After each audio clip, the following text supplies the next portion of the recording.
masa jahiliyah dulu, ada seorang raja bernama Habib bin Malik yang tinggal di Syam. Dia adalah seorang penyembah berhala yang fanatik dan juga membenci agama yang dibawa oleh Rasulullah. Pada suatu hari, Abu Jahal menulis surat untuk Raja Habib perihal Rasulullah. Surat itu membuat Raja Habib penasaran dan ingin bertemu dengan Rasulullah. Kemudian ia membalas surat tersebut kalau ia akan berkunjung ke Mekah. Pada hari yang telah ditentukan, berangkatlah raja dengan membawa 10.000 orang lainnya ke Mekah. Sampai di desa Abtah dekat Mekah, Raja Habib mengirim utusan untuk memberitahu Abu Jahal bahwa ia telah sampai di perbatasan Mekah. Maka disambutlah Raja Habib oleh Abu Jahal dan para pembesar Quraisy lainnya. Setelah bertemu, Raja Habib bertanya, "Seperti apa Muhammad itu?" Abu Jahal kemudian menjawab, "Sebaiknya Tuan tanyakan pada Bani Hashim." Salah seorang Bani Hashim menjelaskan, di masa kecilnya, Muhammad adalah anak yang bisa dipercaya, jujur, dan baik budi. Tapi, sejak berusia 40 tahun, ia mulai menyebarkan agama baru, menghina dan menyepelekan Tuhan-Tuhan kami. Ia menyebarkan agama yang bertentangan dengan agama warisan nenek moyang kami. Raja Habib makin penasaran, dan ia memerintahkan untuk menjemput Rasulullah dan memaksa bila ia tidak mau datang. Dengan menggunakan jubah merah dan sorban hitam, Rasulullah datang bersama Abu Bakar As-Siddiq dan istri tercinta Sayyidah Khadijah radhiyallahu anha. Sepanjang jalan Khadijah menangis karena khawatir akan keselamatan suaminya. Demikian pula Abu Bakar.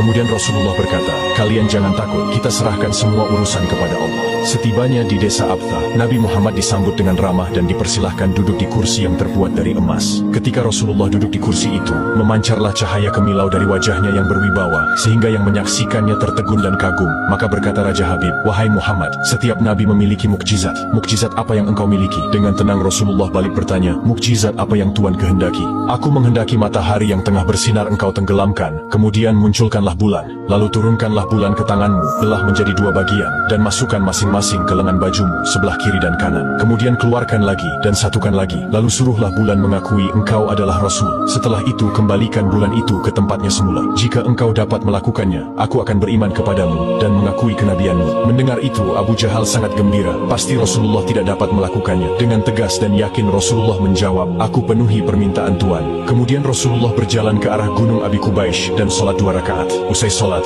beliau berdoa dengan menengadahkan tangan tinggi-tinggi agar permintaan Raja Habib terpenuhi. Seketika itu juga, tanpa diketahui oleh siapapun, turunlah 12.000 malaikat. Maka berkatalah malaikat Jibril, "Wahai Rasulullah, Allah menyampaikan salam kepadamu dan berfirman, wahai kekasihku, janganlah engkau takut dan ragu. Sesungguhnya aku senantiasa bersamamu. Aku telah menetapkan keputusanku sejak zaman azali tentang permintaan Habib bin Malik. Pergilah engkau kepadanya untuk membuktikan kerasulanmu. Sesungguhnya Allah yang menjalankan matahari dan bulan serta mengganti siang dengan malam." Untuk diketahui, Habib bin Malik mempunyai seorang putri cacat, tidak memiliki kaki dan tangan, kemudian matanya buta. Allah menyembuhkan anak itu sehingga bisa berjalan, meraba dan melihat. Lalu bergegaslah Rasulullah turun menjumpai orang kafir Quraisy. Sementara bias cahaya kenabian yang memantul dari wajahnya semakin bersinar.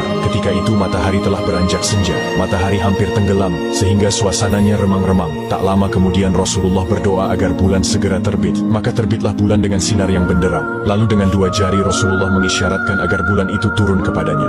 Tiba-tiba suasana jadi amat menegangkan ketika terdengar suara gemuruh yang dahsyat. Segumpal awan mengiringi turunnya bulan ke tangan Rasulullah. Segera setelah itu beliau membelahnya menjadi 2 bagian. Lalu beliau masukkan ke lengan baju kanan dan kiri. Tidak lama kemudian, beliau mengeluarkan potongan bulan itu dan menyatukannya kembali. Dengan sangat takjub, orang-orang menyaksikan Rasulullah menggenggam bulan yang bersinar dengan indah dan cemerlang. Bersamaan dengan itu, bulan mengeluarkan suara, "Asyhadu an la ilaha illallah wa asyhadu anna Muhammadan abduhu wa rasuluh." Menyaksikan keajaiban itu, pikiran dan perasaan semua yang hadir terguncang. Sungguh, ini bukan mimpi, melainkan sebuah kejadian yang nyata. Sebuah mukjizat luar biasa hebat yang disaksikan sendiri oleh Raja Habib bin Malik. Ia menyadari, itu tak mungkin terjadi pada manusia biasa, meski ia lihat dalam ilmu sihir sekalipun. Namun, hati Raja Habib masih beku. Maka ia pun berkata, "Aku masih mempunyai syarat lagi untuk mengujimu." Belum lagi Raja Habib sempat melanjutkan ucapannya, Rasulullah memotong pembicaraan. "Engkau mempunyai putri yang tidak sempurna, bukan? Sekarang Allah telah menyembuhkannya dan menjadikannya seorang putri yang sempurna." Raja Habib pun terkejut karena tidak ada siapapun yang tahu penyakit anaknya itu, yaitu lumpuh dan matanya buta, kecuali orang-orang istana dan mereka yang dekat dengannya saja.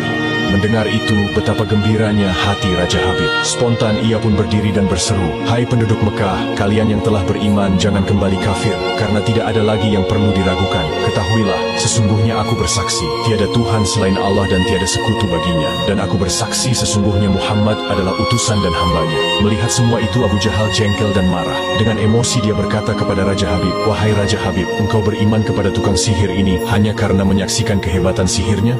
Namun Raja Habib tidak menghiraukannya dan berkemas untuk pulang. Sampai di pintu gerbang istana, putrinya yang sudah sempurna menyambutnya sambil mengucapkan 2 kalimat syahadat. Tentu saja Raja Habib terkejut. "Wahai putriku, dari mana kamu mengetahui ucapan itu?